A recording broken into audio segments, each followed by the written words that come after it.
Hello everyone, good morning সবাইকে। কেমন আছো? আশা করব অনেক ভালো আছো। আমরাও কিন্তু অনেক ভালো আছি। রিম্পা চন্দনার রান্নাঘরে আবারও নতুন একটি রেসিপি নিয়ে হাজির হয়েছি।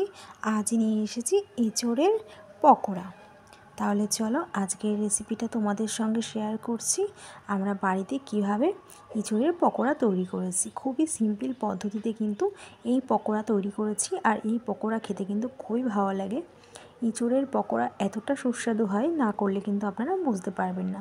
তাহলে চলো আর বেশি কথা বললাম না, ভিডিওটা কিন্তু তোমরা একদম স্কিপ করো না, পুরোটা দেখার অনুরোধ রইল।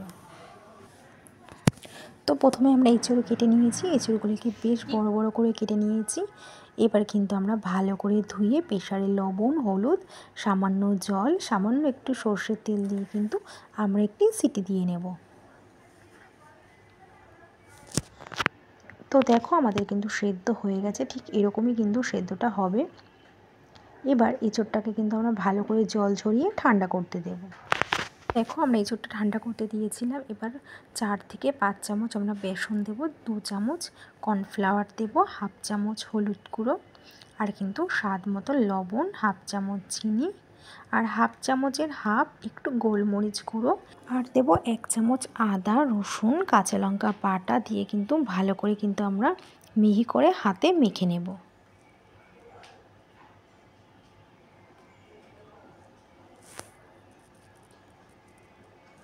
তো দেখো আমরা কিন্তু হাত দিয়ে ভালো করে মেখে নিয়েছি।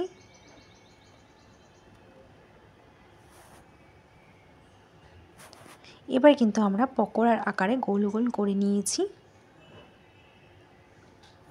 এবার একটি কড়াইতে বেশ খানিকটা সর্ষের তেল গরম করে তাতে পকোড়াগুলিকে কিন্তু আমরা এক এক করে দিয়ে দেব।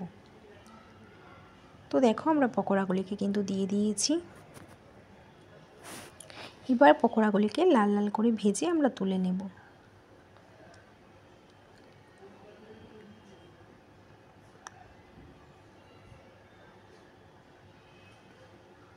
আস্তে আস্তে করে কিন্তু আমরা সবকটি দিয়ে দেব।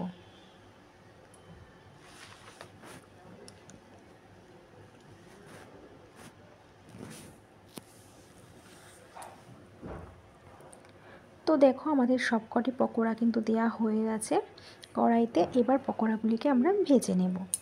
তো প্রথমে এক পিঠ হতে দিতে হবে, আর একটু সময় লাগে। দেখো আমাদের এক পিঠ ভাজা হয়ে গেছে। এবার কিন্তু আমরা পকোড়াগুলিকে উল্টে দিয়েছি।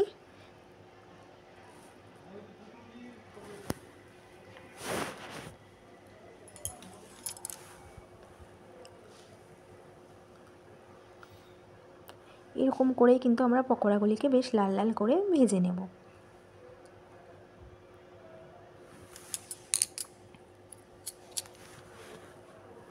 তো আমাদের কিন্তু পকোড়া ভাজা হয়ে গেছে। এবার কিন্তু আমরা পাত্রে পকোড়াগুলিকে তুলে নেব। দেখুন কতটা সুন্দর হয়েছে দেখতে, বেশ লাল লাল হয়েছে, মুচমুচে। এবার কিন্তু আমরা একটি পাত্রে, আমরা এখানে একটি প্লেটে কিন্তু পকোড়াগুলিকে নামিয়ে ফেলবো।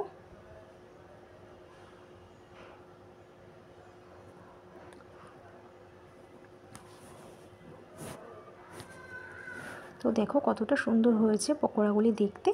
এবার আমরা প্লেটে সুন্দর করে সাজিয়ে নিচ্ছি। আর আমাদের বাড়ির তৈরি টমেটো সস, সেটাই কিন্তু আমরা আজকে পকোড়ার সঙ্গে খাবো।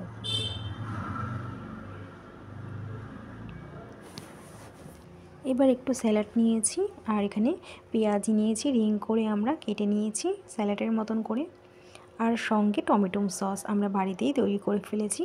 তো ফ্রেন্ডস, কেমন হয়েছে আজকে আমাদের এঁচোড়ের পকোড়ার রেসিপিটা? তো তোমরা দেখলেই বুঝতে পারবা কতটা সুন্দর হয়েছে দেখতে, আর খেতেও কিন্তু অনেক সুন্দর হয়েছে। তো আজকে এই রেসিপিটা যদি তোমাদের ভালো লেগে থাকে তাহলে কিন্তু অবশ্যই একটি কমেন্ট করে জানিও। আর তোমরাও বাড়িতে কে কে এঁচোড়ের পকোড়া খেতে ভালোবাসো সেটিও কমেন্টের মাধ্যমে জানিও। তো আজ এই পর্যন্ত, আবার দেখা হবে নেক্সট ভিডিওতে। ততক্ষণ তোমরা সুস্থ থেকো, ভালো থেকো।